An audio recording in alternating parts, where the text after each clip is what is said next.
Bonjour et bienvenue dans ce cours de mathématiques consacré à la notion de pourcentage. Commençons donc par le sommaire. Dans un premier temps, nous allons vous parler des différentes définitions d'un pourcentage, afin que vous compreniez parfaitement de quoi on parle. Puis, dans une deuxième partie, nous allons vous parler des différentes correspondances entre pourcentage et chiffres qu'il faut que vous connaissiez par cœur. Enfin, dans une dernière partie, nous évoquerons les différentes opérations que vous pouvez faire sur les pourcentages. Commençons donc par la première partie. La première définition qu'on peut donner d'un pourcentage, c'est qu'il représente une proportion ou une part d'un ensemble. Et cette part va être ramenée sur 100 grâce à l'utilisation de la formule que vous voyez à l'écran.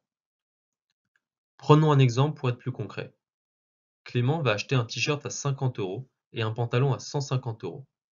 On se pose la question suivante. Quel pourcentage de ces achats le t-shirt représente-t-il?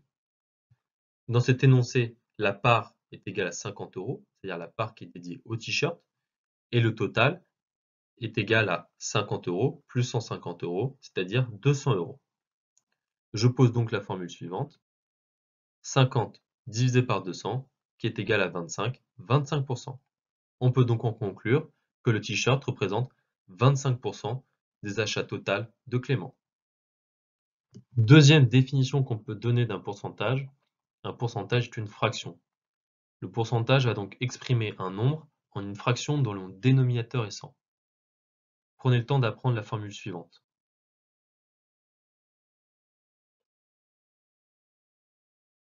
Troisième définition du pourcentage, le pourcentage est un nombre décimal.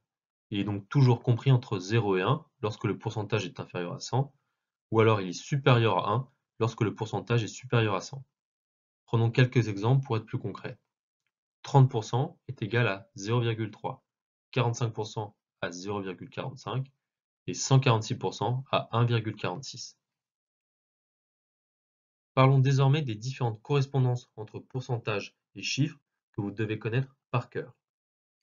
Vous pouvez tout à fait mettre cette vidéo en pause afin de prendre le temps d'apprendre ou même de noter le tableau que vous voyez à l'écran.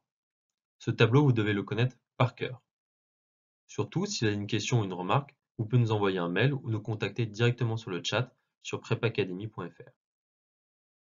Dernière partie, et à mon sens la plus importante, celle consacrée aux différentes opérations que vous pouvez faire sur les pourcentages.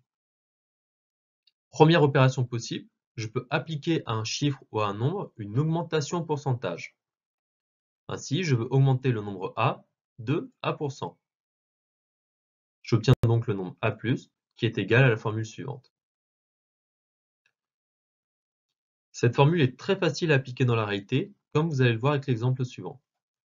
Une baguette de pain coûte 1,10 €. La baguette de pain augmente de 15%. Quel sera son prix? Dans cet exemple, petit a est égal à 15 et grand A est égal à 1,10. J'applique donc la formule que vous avez vue au-dessus. Entre parenthèses, 1 plus 15 divisé par 100, le tout multiplié par 1,10. Je mets le 1 au même dénominateur que 15 divisé par 100, j'obtiens donc 100 plus 15, le tout divisé par 100, et le tout multiplié par 1,10. 100 plus 15 est égal à 115, que je multiplie toujours par 1,10 et que je divise par 100. 115 fois 1,10 est égal à 126,4 divisé par 100. J'obtiens donc un nouveau prix qui est de 1,265 €. Nouvelle opération possible, on peut appliquer à un chiffre ou à un nombre une baisse en pourcentage.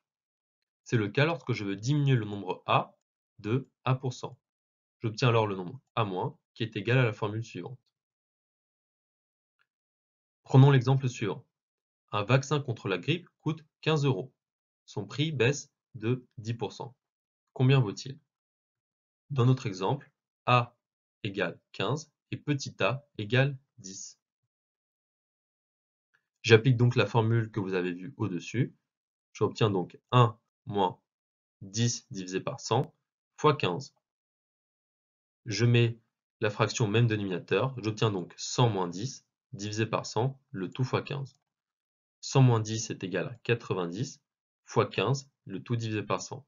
90 fois 15 est égal à 1350 divisé par 100, le nouveau prix du vaccin contre la grippe est donc de 13,5 €. Troisième et dernière opération possible, on peut calculer des pourcentages de pourcentages. Pour cela, c'est très simple, il suffit uniquement de les multiplier entre eux. Par exemple, en 2016, l'Union européenne représente 25% du PIB mondial. La France représente quant à elle 15% du PIB de l'Union européenne. Quel est le pourcentage du PIB français dans le PIB mondial? Dans ce cas, c'est très simple. Il suffit de multiplier les deux pourcentages entre eux. Je fais donc 15% d'un côté fois 25% de l'autre. Et j'obtiens 3,75%. On peut donc en conclure que le PIB français représente 3,75% du PIB mondial. Merci d'avoir suivi cette vidéo consacrée à la notion de pourcentage.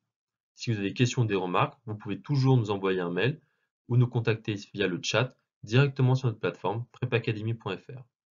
N'hésitez pas non plus à nous suivre sur notre page Facebook ou sur notre Twitter. Merci et à bientôt sur Prep Academy.